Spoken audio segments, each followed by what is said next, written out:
Alright, so in this video, we're going to be going over how to solve the fractionated Morse cipher.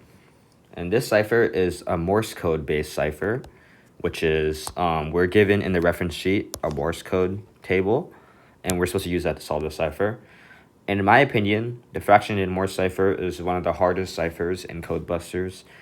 It's usually a special bonus question, so it's worth a lot of points, but it takes an extreme amount of time, and it's very difficult.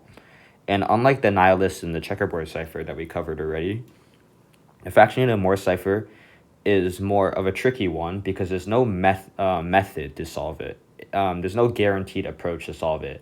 It contains a lot of guessing and educated work to get the answer, and you'll see what I'm talking about. So first things first, let's cover how the table for fractionated Morse is going to work. So this table right here is similar to, if you know what a K1 table is, then this is probably easy for you. But this is similar to what the Polybius square that we covered, except that I and J are actually two separate squares instead of the same square as it was in the Polybius square.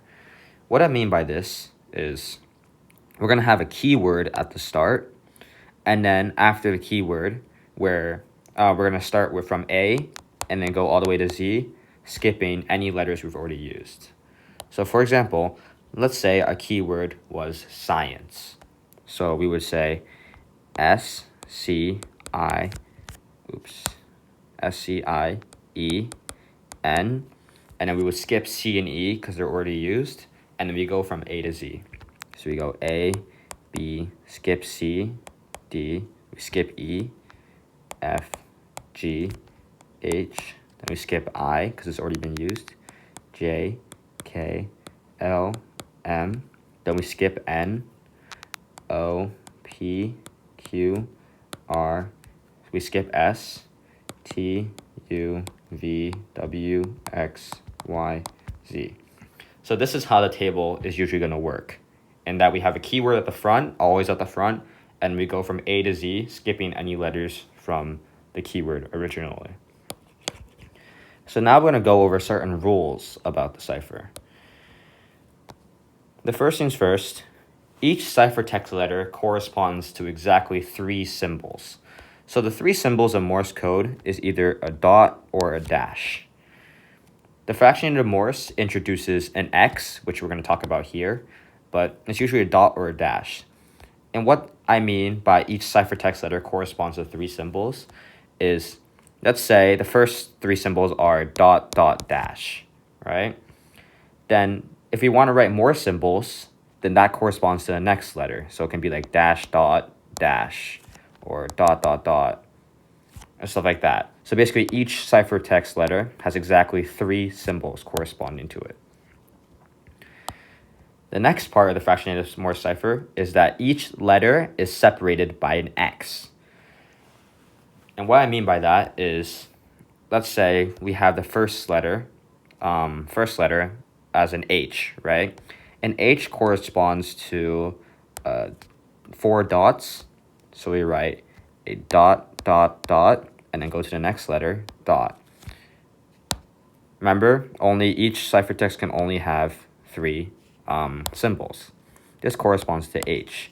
And to mark the end of a letter, we write an X to represent the next, the end of the letter. And then we start with the next letter from there. The last part of the fractionated Morse cipher is that words are separated by a double X. So for example, if I had the word A, for example, just like the word A corresponds to dot dash. So I have a dot dash, and in order to mark the end of a word, I would write an X and then another X to mark the end of a word. One thing I like to do is when I see that there's a double X, I know this is the end of a word, so I draw a slash to represent that the word is finished. And this is easy just for me to see where words are finished and to see where the cutoffs are. All right, so now we're going to go over an example solve of a fractionated Morse cipher. Note that there's no really dedicated method to solve the fractionated Morse cipher. What I'm going to show you is certain methods or certain strategies that are common, but you can't take this same route for every single cipher. You have to have a toolbox of certain strategies and guessing methods, and then from that toolbox, solve the cipher. So for this cipher, we're given that it begins with the word deep. So we have D. It begins with the letter D. So we start with dash dot dot. And remember, to represent the ending of a letter, we separate it with an X. And remember, each letter can only have 3 symbols. So the X goes to U. That's why we put a space there. And then the next letter is an E. A E corresponds to just a dot. So we write a dot and then write an X to represent the ending of the letter. So let's fill it out, D-E. Then we have another E, right? Remember, a E is just a dot based on the table. So we go to the next ciphertext letter and write a dot, then an X to represent the ending of the letter. Remember, just I'm going to clarify this one more time. Each ciphertext letter can only have 3 symbols. So that's why the dot goes to the next ciphertext letter, because there's already 3 symbols occupied to U. And finally, we have the letter P. And what P corresponds to in the Morse code is dot dash dot, which is right here. So we have dot dash dash dot, which corresponds to P. Note, once again, we put a dot here, but we already have 3 symbols for C. So that's why we go the next 3 symbols for J. And we know that it begins with the word deep. So that means this is the end of the word from here. What do we do at the end of a word? We write a double X. X, X. And like I said before, I like to draw a line here to represent an ending of the word. And right here, now what we can do is take the letters we figured out. So we know F corresponds to dash dot dot. So we can look for dash dot dot and write F right here, because F corresponds to dash dot dot. Now we see U corresponds to X dot X. So U would be written for X dot X. C corresponds to dot X dot. So at dot X dot, we write C. And J corresponds to dash dot dot. So at dash dash dot, we write J. And what we can do from here is fill out every letter in the ciphertext that we already know. So we can start with C. We know C corresponds to dot X dot. So we go to every C and write dot X dot under it. So dot X dot, dot X dot, dot X dot. And that looks like all the C's. Now we can go to F. So F corresponds to dash dot dot. So let's look for all F's.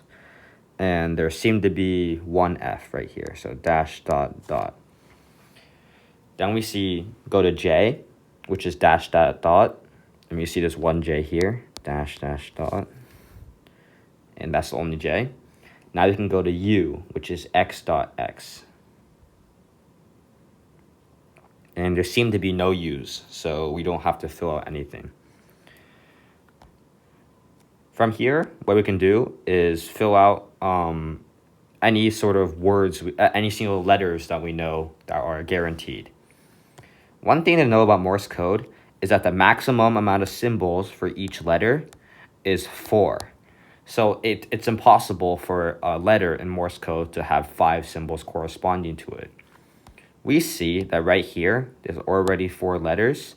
So that means the next symbol has to be an X.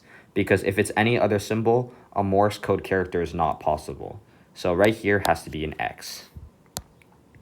And since this is dot dash dot dot is separated by X's, we know this corresponds to a letter. So dot dash dot dot corresponds to L. So we write L right here. And that seems to be the only thing we can deduce from what we put. Now from here is the most important step. So this is our first sort of strategy in fractionated Morse. In the table, I can go ahead and literally write D, E, and V, W, X, Y, Z. You might be asking, why is this the case? Well, let's think about how the table is structured. We have a keyword here, and then go from A to Z alphabetical after that. What I saw was I saw a C here and an F. And the letters in between C and F are D and E. Look, there's only two spots that are here, so they have to correspond to D and E. So that's why I put D and E into that box. Here, I saw a U here, right? And I saw this is the end of the table. So I just thought U, V, W, X, Y, Z. There's 5 letters. And look, there's 5 spaces left. So that means that each of these has to correspond to the square that they're in right now, because that's the only possible way. So that's why I filled in those letters. Something that I thought of after recording the video. Another way of applying this method, let's say, for example, we had like a C here, and then we had like an I right here. And then, for example, we had an E in the keyword, so here. We can go ahead and literally fill out D, F, G, H here. Why is this the case? Because E is already used in the keyword, so it can't be between C and I. The only letters that could be between C and I, are in this case, are D, F, G, H, skipping E because E is already here. And we notice that these correspond to the 4 spaces, so we can fill out that directly in the table. One other thing is that I don't use this method in this question for the rest of the question, but you should always be looking for an application of this method. So every time you find a new letter inside the table, you should always check if you can fill out extra letters using this method. So that's why I filled in those letters. And from here, what we can do is just repeat the process all over again. We have D correspond to dot X dash. So let's fill it out in the ciphertext. So we have dot X dash, dot X dash, dot X dash. That's it. We can go to E, dot X X. This is the end of a word. So like what I do, I like to do this, because double X represents the end of a word. Dot XX. That's it for E. Then we can go to V. V corresponds to X dash dot. So X dash dot. Then we can go to W, which is X dash dash.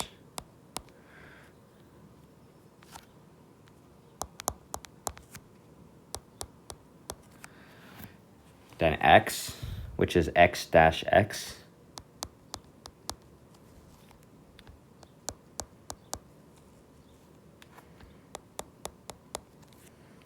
Then Y, and Y is XX dot.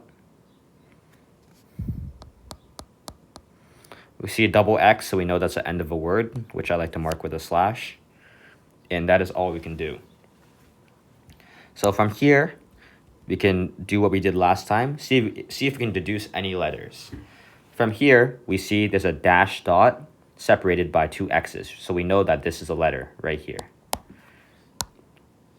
We see dash dot corresponds to N.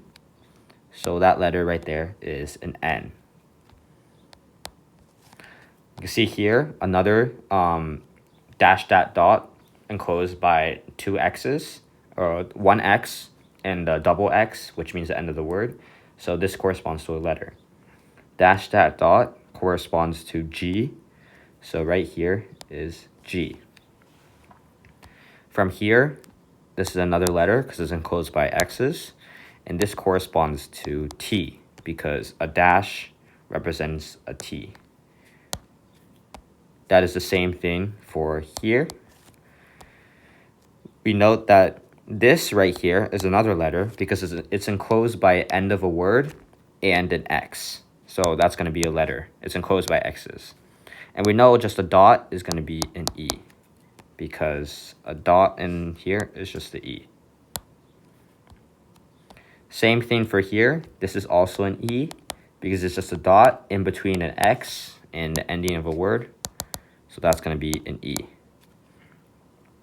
Finally, we can look down here. We can see that right here, there's dash dash dot in between two X's. So dash dot dot represents a letter, which is G. And then finally, we have a dash in between two X's. So this represents a letter, and this would be T, because once again, a dash represents a T.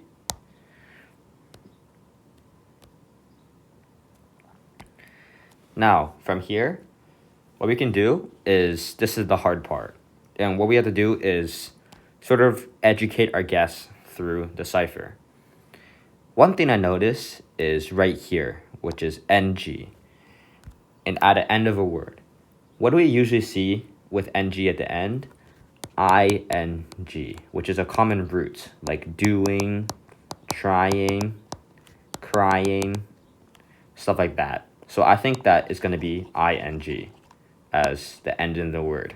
So what I can do is I say the letter previous to I, right? Previous to N is going to be I. What does I correspond to? I corresponds to dot dot. So I think right here is going to be a dot dot. And remember, we write an X to representing the ending of the letter. So this corresponds to I. This also gives us the value of Q, which is represented by X dot dot. So X dot dot right here would be Q, and we can start filling out the rest of the table. So let's see if there's any Q's right here. X dot dot. X dot dot. And that looks like just it. And from here, again, we see if there's any letters we can deduce. Right here, there's a dot dot dot separated by an X and another X. So we know this is a letter. Dot dot dot is represented by S. So right here is an S. Right here, we have a dot dot separated by two X's. So this is a letter. Dot dot is represented by I. So this is going to be an I. And that looks like all we can do.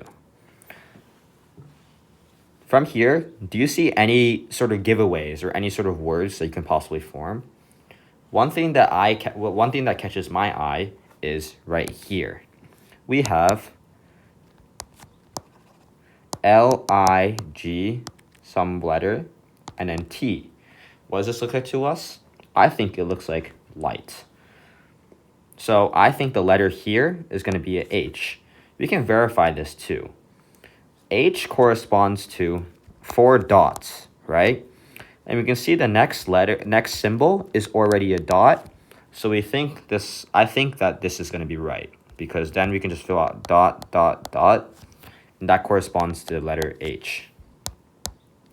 So what that does is that also gives us what T is. We know T is dot, dot, dot. So just to summarize what we did, right? We saw L-I-G, and I was like, wait, this is probably light. So I put an H there, and I filled in H, which is represented by dot, dot, dot, dot, in between these gaps, separated by the X's to represent a letter. And what that did is it gave us what T maps to, which is dot, dot, dot. And we represent that here. Now, once again, we repeat the whole process, fill out all T's. So this corresponds to dot, dot, dot, dot, dot, dot. And then, again, let's see if there's any letters we can create. Right here, we have a 4 dots in between an X and an X. And we know this corresponds to the letter H, because once again, H is 4 dots. Let's see if there's anything else we can deduce. Doesn't look like it. Okay, and now we're back to basically square one, where we have to find another guessing tactic to figure things out.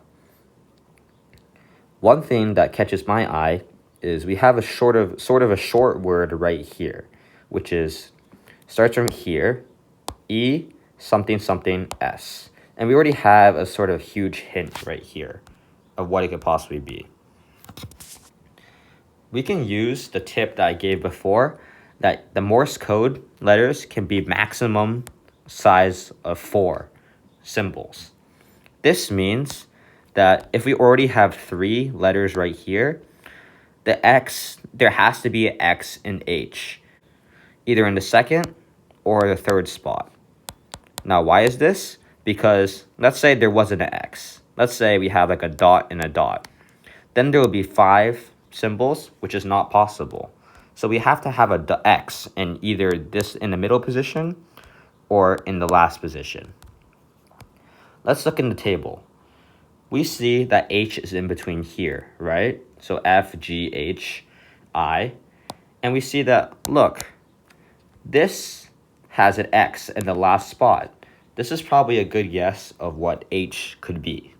So we're going to guess that this is corresponding to H and see where that takes us. We can take dash dot X. Dash dot dot is separated by X's, so that's a letter. Dash dash dot is represented by G. And then we have another dash dash dot separated by the X's, which is another letter, which is another G. This looks like the word eggs, which means that our guess is probably right. So we can keep it this way.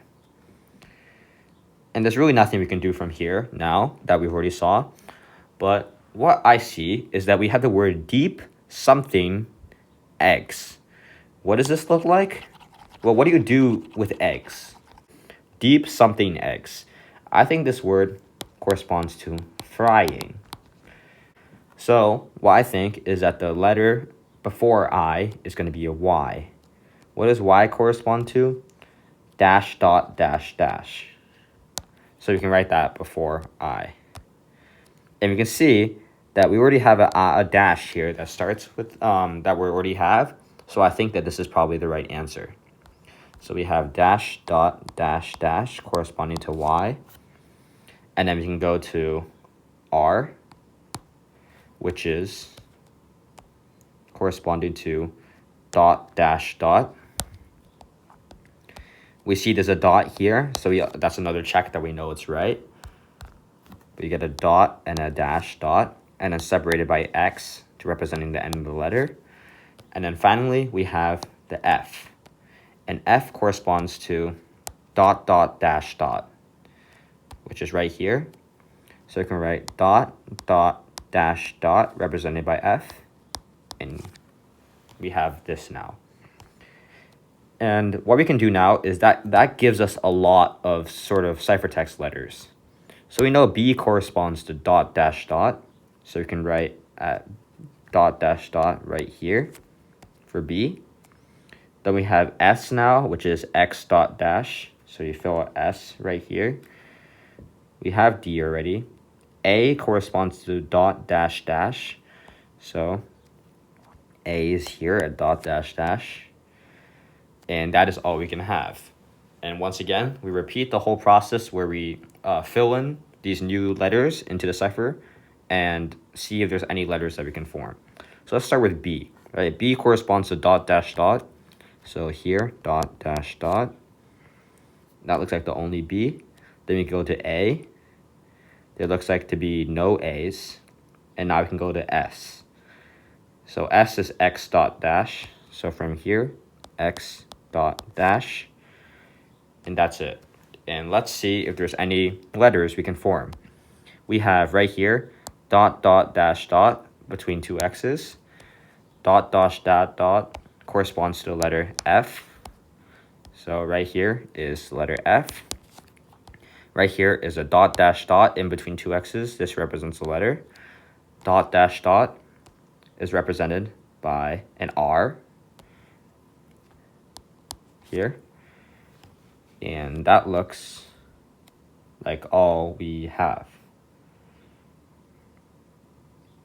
Actually, I missed, yes, I missed an H right here too.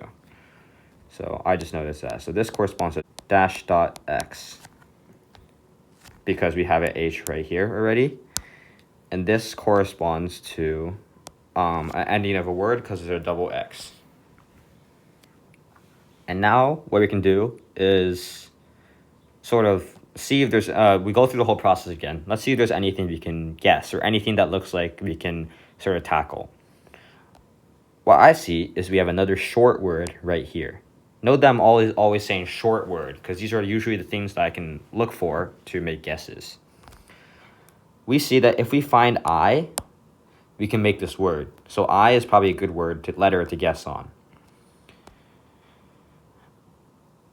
We see that we have H and J here, which skips I because I is in between that. So I has to be in the keyword. Now it's a matter of where I is in the keyword. Once again, I noticed that this is already 2 letters filled out. And a Morse code letter can have max 4 letters. So that means there has to be an X. There has to be an X somewhere in the middle. Because if there was no X in this, I mean, let's say we had a dot, dot, dot right here, then it would be 5 letters. So we have to have an X in I. Looking at here, an X is either right here or right here. We have 2 spots we can guess in. We have to remember that this is a keyword. A keyword is a word. If we filled out I right here, I don't know a single word that ends with B-A-I. I do know that a likely chance is it like this, because I fits there. So I'm going to guess that. I'm going to guess I represents dot dot X. So we have dot dot X. We see this forms a letter. Dot dot corresponds to the letter I. So we have I. And then we have dash dot, which is the next letter, and that corresponds to the letter N. So we have N right here. So we have deep frying eggs in the. That makes sense. So we think that I is probably right. Now we take a look at the keyword. Do these letters spell out any word that we can recognize? I actually think that this fits with tribal, because that's probably a common word that could be used here. And we know that R and L haven't been filled out in the table yet, so we know that that's a possible solution. And from here, we can fill out the rest of the table. So we have G, H, J, K, skip L, M, N, O, P. So now we can basically solve the cipher from here. We know M corresponds to dash dash X. G corresponds to dash dot dash. P corresponds to dash XX, which is the end of a word. M is dash dash X. K is dash dash dash. O is dash X dash. And now we just find the letters. So we have here dash dash dash. That corresponds to O. O. Then we have another dash dash. Dot dot dot right here. And that corresponds to S, I believe. S. Then we have a dash dot dash dash in between X's, which corresponds to what I think Y. Yes, dash dot dash dash. So we have Y, end of a word. Then we have a dash dash right here, which we know corresponds to an M. Then we have dash dash dash here, which corresponds to O, I believe. O, yes, right here. O. There's another dash dash dash, which corresponds to O. And then finally, there's a dash dot, which corresponds to N, right here. N. So now our cipher is solved.